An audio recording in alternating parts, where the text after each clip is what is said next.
I'm going to use the aid of a slide presentation just to take you through the journey of the energy complex and its manifestations in the province and how we can exploit it for purposes of meeting the objectives that the Premier had set for us, including the MEC. So I must say that I have a working proposition, and that proposition is as follows, is that the Northern Cape, the Northwest, and Limpopo are going to constitute the epicenter of South Africa's growth story in the next decade or two. So I'm going to take the opportunity to substantiate that proposition. And I'm confident I'm going to be successful in validating that claim. And what also important is that the Premier set a target, including the MEC. So as the Premier's target, he makes the point that the province has an ambition of growing GDP from 165 billion rands to about 200 billion rands in the next 4 years or so. So that's a 35 billion rand increase. And the MEC makes the point that that growth must be able to create a minimum of 60,000 quality jobs. And operating word is quality jobs.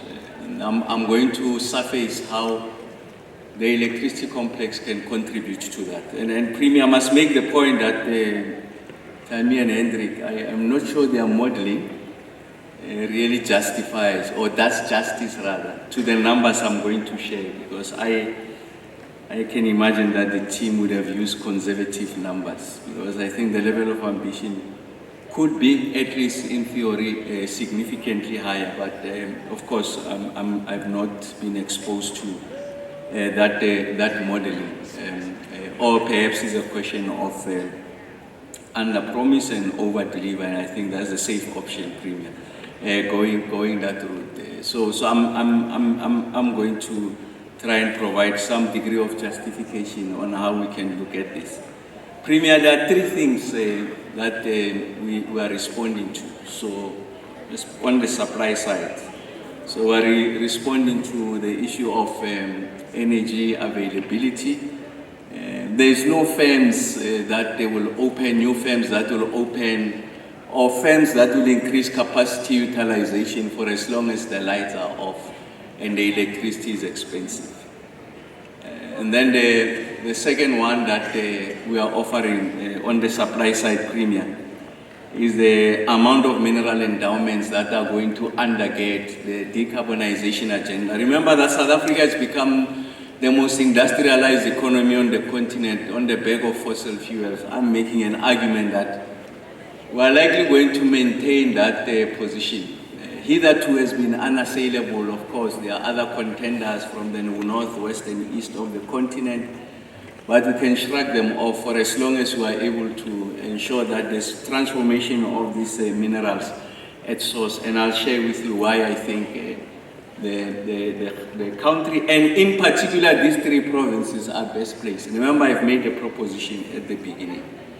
And then the third one is on the supply side, Premier, is the skills. And I'm happy that the Kalafeng is here in his capacity as a chair of the university as Solplagi, because the biggest risk to our build program is the supply side, on the skill side. So the kind of jobs that the MEC was referring to are the ones that are required to help us to address this. This is my favorite slide, because it really tells the story. So it's about the problem statement, Premier. I had said this at the South Africa Investment Conference. Those who were there, just bear with me, because I'm using a funnel approach. I'm starting from the whole, I'll go to the part. I'll come to the specificities that applies to Northern Cape and really make the case for the province. So what does this do? So there's something we call a Cartesian plane. It's a two-dimensional one here. So on the graph on the left, so you might not see the legend. Just believe in my interpretation of what is before you. Just place that reliance on. So on the x-axis, what is mapping there is GDP per capita. And then on the y-axis is electricity consumption per capita. So what that simply says, in a nutshell, is that where per capita electricity is higher, then GDP will also be higher. So there's a correlation, and it's of a direct proportionality. The greater the per capita consumption of electricity, the greater per capita, or the greater per capita GDP. If you had to translate this, so what you see, those dots that are concentrated on the bottom left, is really your poor countries, and it follows that they are likely going to be on the continent or in the southern hemisphere. And the ones that are more affluent are the top right of that Cartesian plane. If you are to domesticate it and just map the 9 provinces, the Northern Cape will be where these ones are concentrated. Lower per capita consumption, lower GDP. The point I'm making is that for as long as industry is not consuming electricity, it means there are no jobs. That's the point I'm making. And if there are no jobs, industry is not consuming electricity, so there is no GDP to speak of. So the point I'm making, Premier, is that you will see when we come to the numbers of what's possible in the Northern Cape. It's just a very involved computation of the relationship of the megawatts of a new generation capacity and the jobs. And I want to say to the technical team, we'll share with them, there is such a relationship that can be put in a mathematical computation that shows that if there's new generation capacity per megawatt, that can translate into this number of jobs. And it helps us to answer the question of the MEC, of the quality jobs, and then by extension will answer the question of the premium of that target of 200 billion. And then on the right-hand side, what that does, again, is a two-dimensional Cartesian plane. This one then expands. So you know that GDP, by its definition, it's narrow. So we add other matrices in the computation. And when you add those matrices such as access to health, issues of mobility, access to basic services, you mentioned them, the quality of education, then you compute something called the Human Development Index. Again, there's a relationship of proportionality. The higher the residential electricity consumption per capita, the higher the Human Development Index. So for us to improve the quality of life of the people of the Northern Cape, we must increase capacity consumption of electricity. So that's the point I'm making. And then, Premier, what we're doing then, going to the next point is, so the Premier talks about that GDP, so we're going to try using energy to answer 2 variables. I'm sure you know the formula for GDP, consumption, government investments, private sector investment, the I, and the net exports. I'm only answering 2 variables. What are those variables? Is the C, that's the consumption. We know that household consumption constitutes 62% of South Africa's GDP, and I guess you can extend it to the Northern Cape. I don't know the exact number, but it will be higher than any other contribution to GDP, and I can also suggest that it will be above 50%. So we'll answer that. So we're trying to answer that. As you improve the quality of lives of people, there's more disposable income, the greater the spending. Then we answer the I. The I is the levels of investment by private sector, and that's where we talk about new generation capacity. And that's why I'm saying that when we do a bit more robust, you will find that we'll be able to answer the Premier's ambition. I'm making this point to say that we are moving from theory to practice. You must be able to touch this number. It mustn't be amorphous, something very arbitrary. So we must use evidence and science to answer the question. I am answering the question, but using the lens of energy and electricity. I'm going to burden you with numbers, because numbers are important. They confirm our confidence in these propositions that we are making.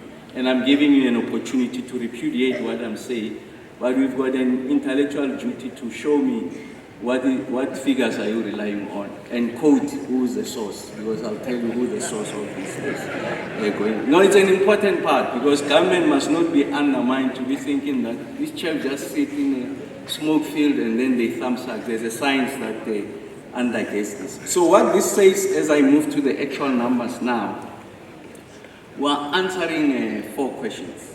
So when you go to the Global North Premier, they answer only 3 questions. There's something they call the energy trilemma. And I'm saying that as a Global South, we must undermine that narrative. So what is their trilemma? Is the security of supply. The second one is the issues of affordability, and the other one is sustainability. They apply to us, we accept that. But the Premier makes an important point, in the MEC and the 2 ministers before me, that the transformation is a big part of the conversation. So it's not just about security of supply for its own sake. It's not about affordability. It's not just about sustainability. It's important that we are able to address the historic inequalities. One thing that I'm not showing here, and the Premier makes the point all the time, if you had to do a map of the country and superimpose that on the investments that have been made in the country in the past 32 years, since the dawn of democracy. It's an important point. 1994 is a point of inflection. Everything post-1994, it really shows the choices, the policy choices made by democratic government. You will find that the concentration of investments is in 3 places, geographic location.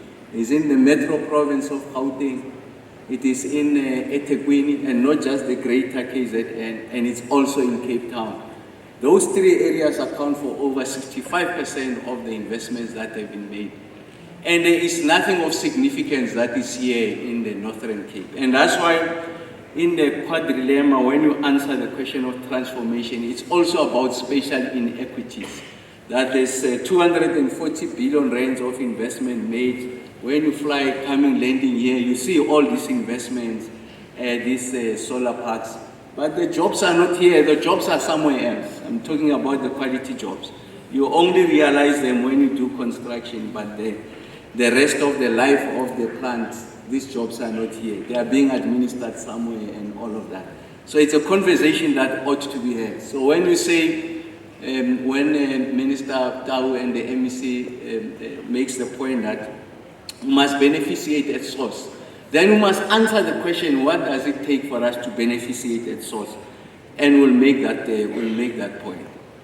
This is an important slide. It's an important slide for those of you who are invested in the energy complex. This should not come as a surprise. So what does it say? I'm assuming that you can see the map of the world. I'm making the assumption. It's a dangerous assumption. I just re-emphasize the point I'm making. Yes, it's an important point that we are on the same page. So what that does on the left, it does a mapping of the levels of irradiation in the world. And it refers that as global horizontal irradiation. So what that simply means is the total amount of short waves of solar irradiation that are received per unit area over a flat surface. That's very complicated. So in simple terms, what is the yield rates of various jurisdictions? You might not see it, but where there's something that looks pinkish, because I'm also colorblind, you can see in Chile, this small strip on the left, and you can see there the desert of Sahara, and then you can see there the Gulf states just next to South Africa, and you can see there Australia on its own just at the top. And then there's a very interesting place here on the continent, and that place is the corridor of the Northern Cape and Namibia. That's where you can get yields of up to 7.4 kilowatt hour per square meter. So there are 5 places in the world where you are going to get the best yields. We know that as a result of geopolitics, that one of the Gulf states, and because the amount of return is also a function of stability. So we know that is being undermined, that argument. That's the Australian outback, really the desert, and that's Chile, that's Strip, very far from the rest of the world, we stand a good chance. I'm making that point because our ability to benefit from green hydrogen, you know that it becomes competitive when it's about $2 per kilogram. The Chinese claim, they say they've reached that level. So once we reach that sweet spot and go below that, green hydrogen becomes a reality. But what this map tells you is that there is no better place than the Northern Cape. It's not me, it is science. It has answered that question. And on the right, it does the same for wind. And you can see the tip there, really, then the Namibia, and then coming to that coastal line of the Northern Cape. You can reach speeds of 10 meters per second. So there is no other jurisdiction, or there are very few other places in the world where you can be able to achieve that. So what's the essence here? The essence of the slide, it says that we are better placed, Northern Cape, not just in global terms, compared to all other places, the rest of the world. There's only 4 other places that compete with us. And then in the country, we are better than everyone. So really, that's what the slide says. And then, Premier, the next question we must answer is, okay, so if I have that promise with regards to the yield, you have already rolled out 7,000 megawatts of renewables coming out of the Northern Cape, there's no demand. Do I have the confidence that the domestic market will be able to consume this? And this slide does attempts to answer that question. So what it says, again, on the y-axis is the average consumption per inhabitant, and then on the x-axis is the level of penetration. So if you're in the top right there, it means that the consumption is high, the levels of penetration are higher. So what that means is that there's a significant room for us to be able to continue to grow the base, because this base is really driven by industry. So once there's capacity utilization by industry, we should be able to succeed. So if you were to compare with the rest of the continent, it's just the north of Sahara. Everyone on sub-Sahara, we are better than them. Of course, we on the average consumption per capita were greater than Egypt, Tunisia, and Morocco. Those who are above the level of penetration were at 93%. They claim that they are closer to 100%. Is fine. The rest of the continent is found somewhere here. But really, you want to be in that box. For those of you who didn't know, is that the South Africa accounts for about 20% of total electricity demand on the continent. So for every 5 megawatt of demand on the continent, one of that is in South Africa. And that strengthens our argument that we are the most industrialized economy on the continent. And then, Premier, and colleagues, I'm answering this. Let's answer the demand now, because then we have confidence of the yield. We know that there's room for us to be able to expand because of our hitherto is unassailable position as the most industrialized economy on the continent. So what are the prospects looking like going into the future? Are we going to have demand for these minerals that are found on the continent, in the region, in the country, and in the Northern Cape? So if you had to do a computation of, there are countries that have made public statements on what their policies look like from a net zero perspective. And then that's the 2040, so let's look at this one. Forget about that, they repeat themselves. Let me explain this one. So it's a net zero scenario, and then by 2040, countries have made public statement. We have made a public statement on the amount of reduction of greenhouse gas emissions. And on the back of that, you are able to compute what is the amount of solar PV, the amount of wind, and then on the back of that, what are the minerals that are required to produce the components that are going to give you solar PV panels, that are going to give you wind towers and all of that. And then once you know what those minerals are, you ask the question, what are those minerals and where are they found? And you can see base minerals such as copper will be there, manganese, zinc, and graphite you mentioned there. So for solar, a big part that will be required is going to be silicon. And then that's the blue, the grayish. And then the blue part is something called manganese. Someone came here before me, I'm not sure if it's MEC or Minister Dow, to say 80% of the known deposits of manganese are found here. What this graph says is that there's greater appetite for manganese on solar panels. So there's a demand. You are sitting with the supply. So there is no excuse for us not to exploit this opportunity. But the issue, as the MEC was saying, it's about transforming those at source. The Premier makes the point, we're here 2 weeks ago, went to Kgalagadi, am I right there, Premier? Where's his definition? They are building a smelter for beneficiation of this manganese to contribute to this demand. But she can't be competitive for as long as electricity is expensive. And we have seen, we have gone out on the market, or public rather, out on the market, that we started with Samanco and Glencore. We have lowered that price. We are extending it to these other players. And manganese is the next one. So there is no reason for them not to expand, not to have a smelter. Now once they have a smelter, because it's a downstream intervention, it means that the skills that are required are higher. It means that the jobs are resilient. It means that there's more people employed. But the data and the investing must help us to get those skills.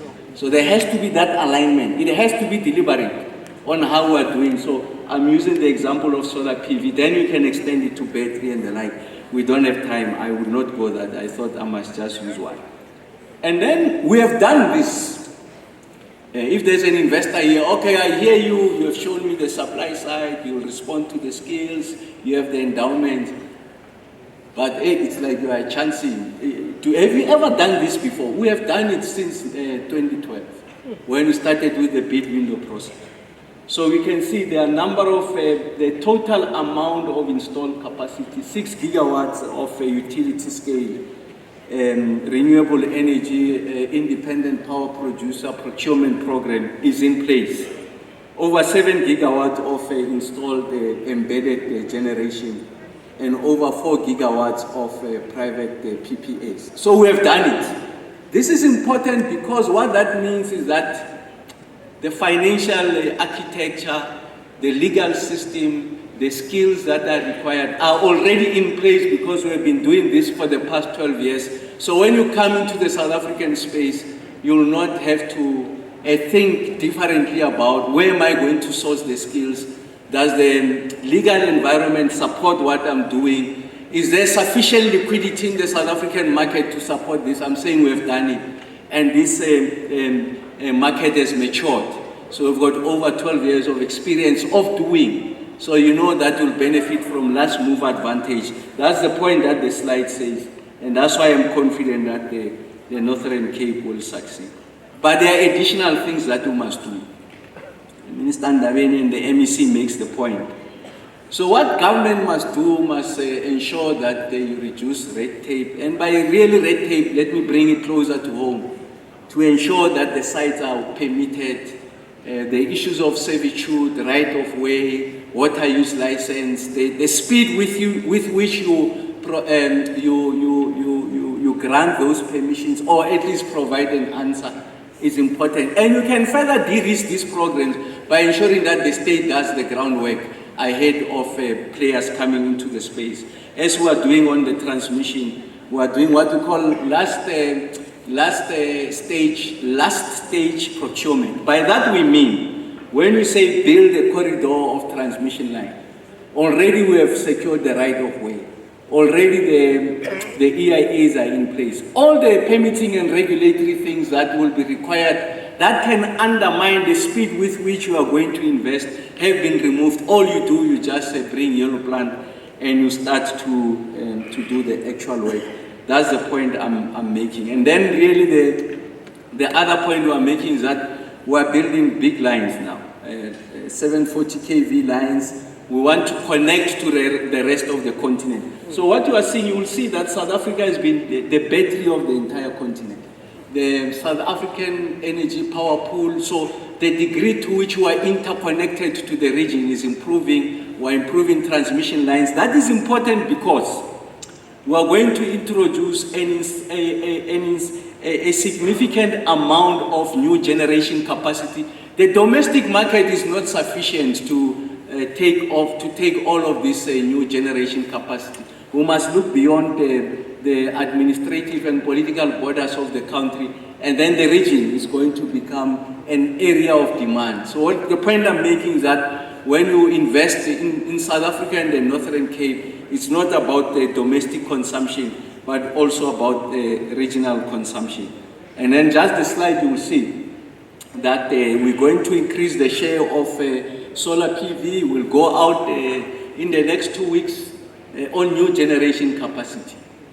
By 2040, we're saying that we will need an additional 102 gigawatts of new generation capacity.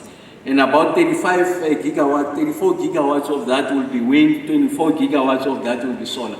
Now there is someone who's sitting there and say, but Chief, you are talking of 2040, when we are in 2026, almost 14 years later.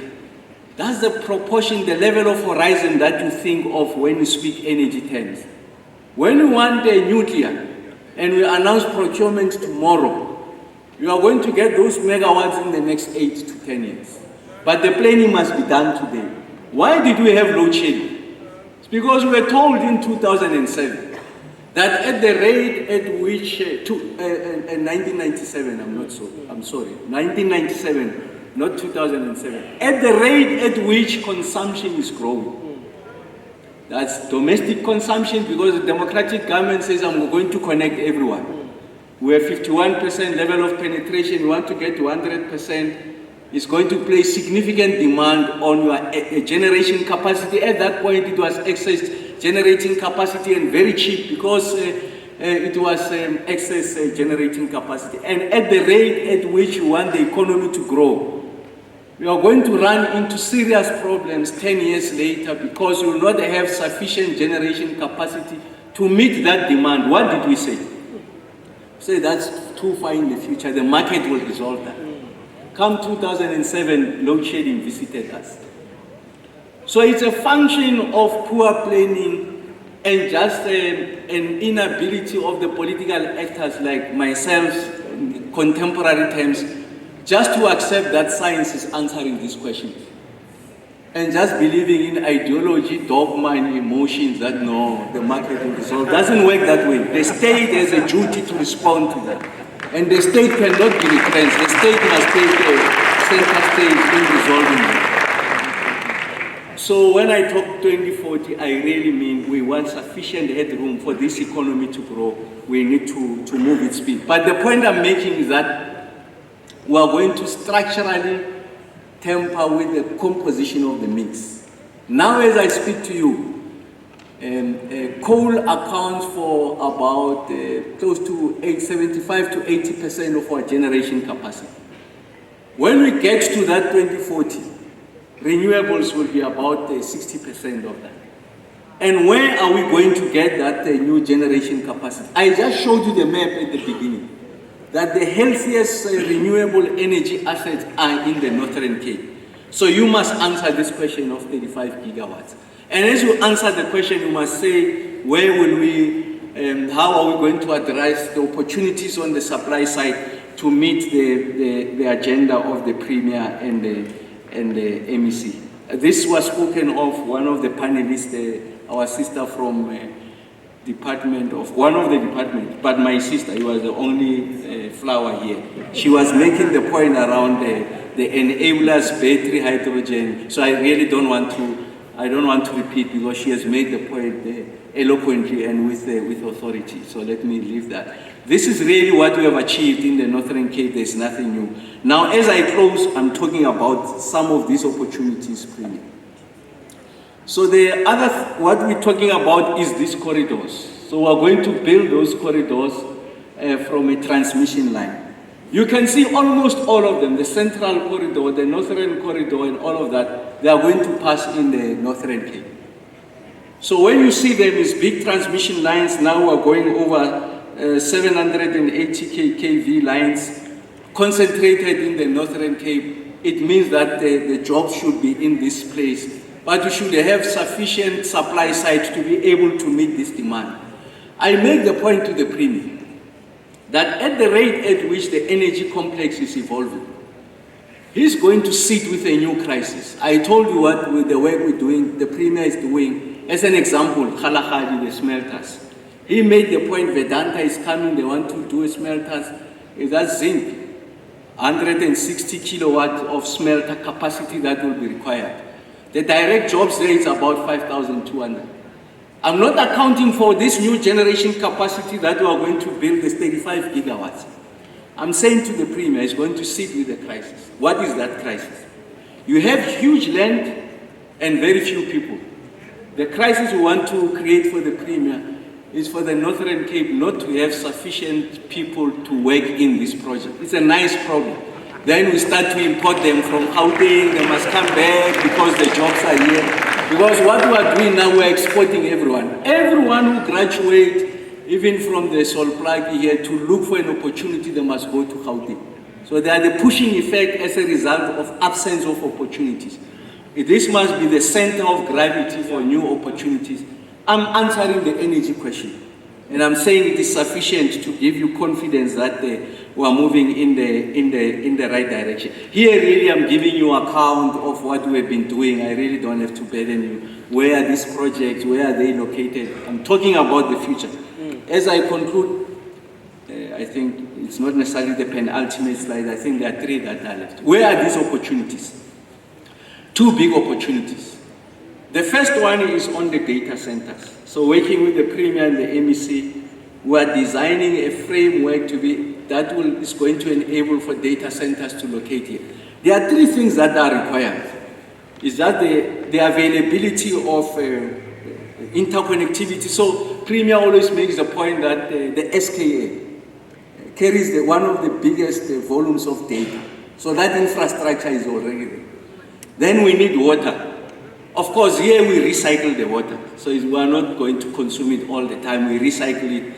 And then there's a river that is going to help. What is the river there? The Orange River. After when you are in class to check if the people are still listening, you pretend like you don't know. I know that is the Orange River. I'm just checking, and the MEC is with me. Thank you, Dennis. You are with me. And then the third issue is electricity. But when we speak to these data center providers, we're in Davos, I was sharing with the President, with the Premier. They say the greener the electricity, the better for their case, how they project themselves. And I just told you there's no better place than here.